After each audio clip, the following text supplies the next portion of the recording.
Is no longer the second most powerful Republican in America. He's about to become little more than another private citizen, at least for the time being.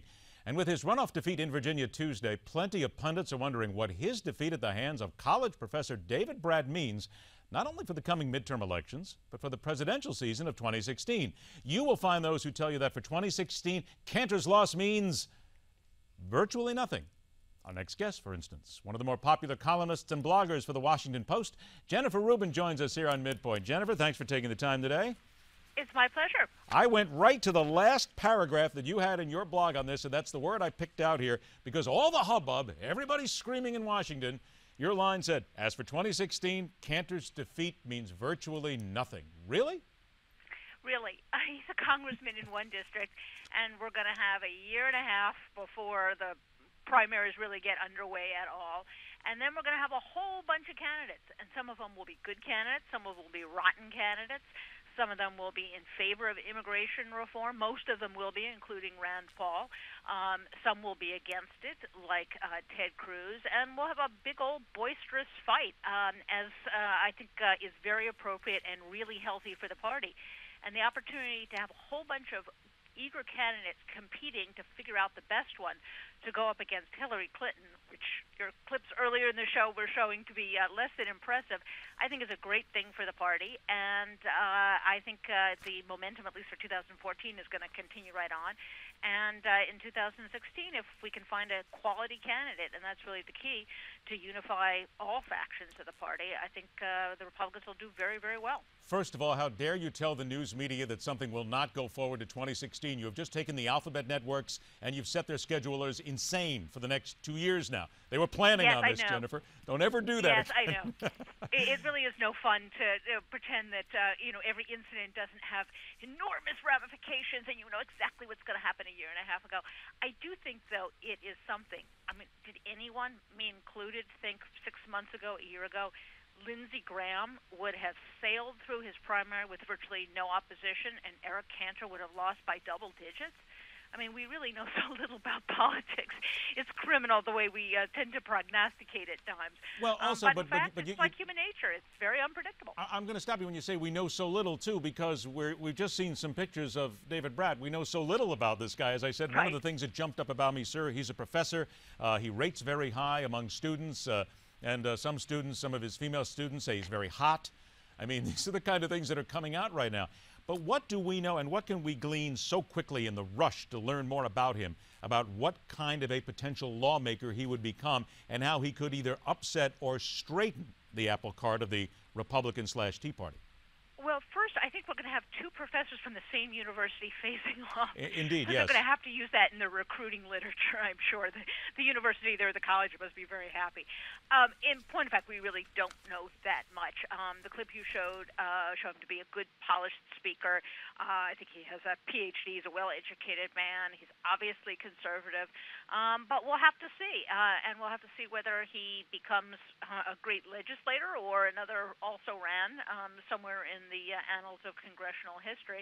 I think what he does, however, is give us a very important reminder, and that is races really do count. Candidates matter. You can't have great ideas but get out of sync with your district. You have to really pay attention to early warning signs. That's one reason, frankly, why Lindsey Graham did as well as he did. He was absolutely ready for challenges, and very early on, he was back in his district. He does a lot of constituent service, things that pundits tend not to focus on because we're interested in the battle of ideas and big policy issues. But sometimes it's the little things that really make all the difference in a congressional race, which may involve, as we saw, very low numbers, low turnout, but a lot of really motivated people.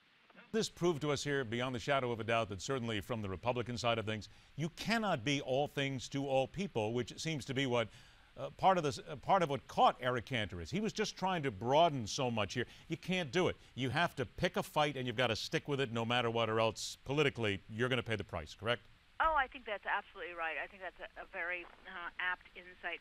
You know, people say, well, immigration did him in or immigration didn't do him in, but you do have to pick a side. It reminds me of there was one race in Arizona in 2012, in which a Democrat upset a Republican candidate who was kind of wishy-washy on entitlement form. That's when Paul Ryan had first come out with his Medicare reform, and people said, "Oh, look, Medicare reform is going to be deadly." No, what killed that guy and what may have hurt Eric Cantor was he can't sort of kind of be for something. Then when it becomes unpopular, say, "Yeah, I'm really against that thing." People will begin to figure out you're kind of untrustworthy. And that should be, by the way, a big note for Hillary Clinton and some other presidential aspirants. You know, you've got to be who you are. I recently heard that Rand Paul, for example, is going to give a big foreign policy speech this summer defining himself as a Reaganite. You know, you got to be who you are. You got to go with the people who brought you to the dance. And voters are pretty good at sniffing out people who change for atmospheric reasons, for advancement, and for political reasons. And I think you do better just saying, listen, you're not going to agree with everything I have to say, but here's what it is, and here's the things we do agree on, and here's how I'm going to help you. And that's a much more straightforward and much more, I think, effective way of campaigning than trying to double back and weave and bob. You said something a couple of minutes ago. You used the phrase healthy for the party. So give us an idea, in your opinion, then why this is healthy for the party. Certainly you have a Republican Party and a Tea Party that sometimes don't always get along, and there's a lot of inside fighting going on here between the two. So how is this going to perhaps be healthy and bring everybody together? Let's not sing Kumbaya, but we'll try and bring everybody together. Yeah, I wasn't referring specifically to Eric Cantor's loss, but to the sort of whole process leading up to 2016. I do think what we've seen in 2014 is the emergence in many different ways of candidates who are reform-minded, who can combine the interests of Tea Parties, of so-called establishment people, who can really come out with an agenda that's compelling, that doesn't just play to one side or the other. And I think that does have the ability to bring people together. It's happening in races. You see people like in Nebraska, young Senate candidate, in Iowa with Joni Ernst. You see a lot of people who are really bringing people together because they have something to say. The differences ideologically between the Tea Party and between so-called establishment Republicans isn't that great, but they do need something to talk about. They need something to be for, not just to be against. And I think the more people do that, the more they talk about a positive agenda, the better. And I think the candidates, not only in 2014, but really in 2016, who don't merely run against Hillary Clinton or run against Obamacare, but say, this is what we want to do for middle-class people, for working-class people, for everyone, I think the better off they'll be. Have we seen now an electorate who has sent a message, a small message, certainly from a district in Virginia, but that may resonate throughout the rest of the Republican Party and certainly into the Democrats, but let's talk about the Republicans first here, a message that says, no compromise. It's what Eric Cantor did. He tried to compromise. We don't want it. We're not going to have it. And if you do it, you're going to lose. Is that fair? No, I don't think it was compromise per se. I think it was perhaps too much an identification with the national interests of the party as opposed to the folks back home. And the sense that the corporate donors, the corporate interests in the Republican Party do not always align with the interest of Main Street. It's the battle between Wall Street and Main Street. And I think he got caught in that, in part because part of his job description was going out and raising a lot of big money from a lot of big donors and making sure that they continued to fund campaigns. So he was in a difficult spot. I think the real message is you got to be for something, and that if you compromise around the edges so that you can get through really important things by giving a little bit here, a little bit there.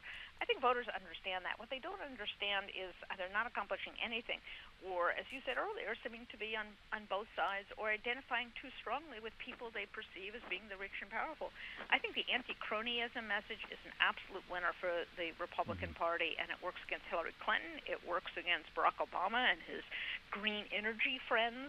And I think if there's a message here, it's that the interests of conservatives and free market economic conservatives is not the same as big business, and it's important to draw the distinction and make sure you're on the side of people as the clip of Mr. Brat said. Those people who are the ones who are voting, and no matter how much money or influence big business and wealthy donors may have, it's the individuals in your district, and you better be sure that you have an agenda that sounds like you're fighting for them. 15 seconds left. Is this all good news for the people who want to make sure that they defeat Hillary Clinton or whomever else is the Democratic nominee in 2016? I think the best news of the week for people who wanted to defeat Hillary Clinton was Hillary Clinton's interview to Diane Sawyer. And frankly, she should do all the debates. If the Democrats have any, it was a great interview, very revealing. I think if the Republicans really focus in on what she's done and what she's not done and get a quality candidate, they'll be in very good shape. I think that's going to be true in a lot of ways. Jennifer Rubin, thank you so much for joining us. We'll do it again. My pleasure. Take care. Jennifer Rubin from the Washington Post has her opinions. Now you have yours. Of course, we always ask for yours here on the Newsmax Network. Tell us what you think on social media. We'll talk about it here. You have your chance, and we'll have ours. We have more to go because here on Midpoint, every day, we question everything.